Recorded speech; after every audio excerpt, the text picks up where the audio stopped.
murakoze. Amazina nitwa Mpumuje Mugisha Galine, nuruka mu muryango w'abana 9, mfite mama na papa, nkaba nuyi Nyamirambo, nkaba narize ibijyanye n'ubukerarugendo, nyuma nkiga ibijyanye no gutunganya sinema na photography, nkaba nzakomeza kaminuza, mfite imyaka 22.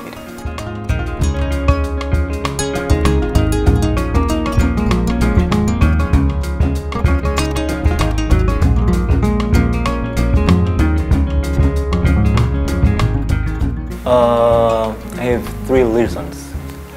Mfite impamvu 3 za Miss Rwanda. Iya mbere ni umushinga wanjye.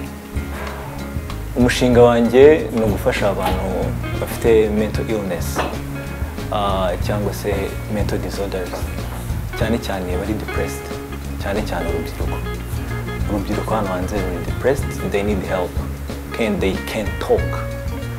So umushinga wanjye ni ukubafasha uburyo bwose bworoshye, ahantu babona psychologist cyangwa se umuntu babwira ibibazo bafite bitabagoye.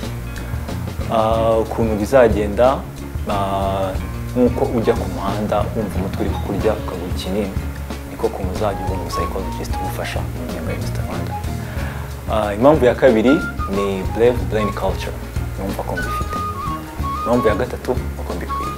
Murakoze.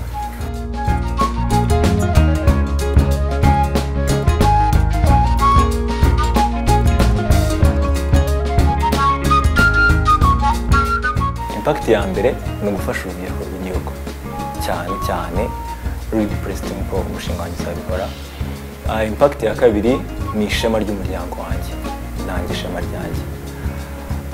Impact ya gatatu ku gihugu nuko popularity nyinshi dufite ni urubyiruko, kandi urubyiruko rutari stable mu mutwe ni ikibazo gikomeye. So iyo ni impact ikomeye ku bandi b'Isi Rwanda.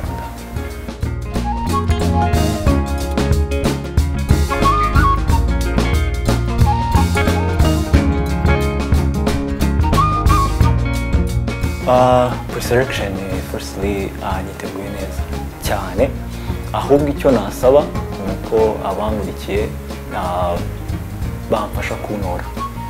Mfite nimero 128 twace gitore. Yeah.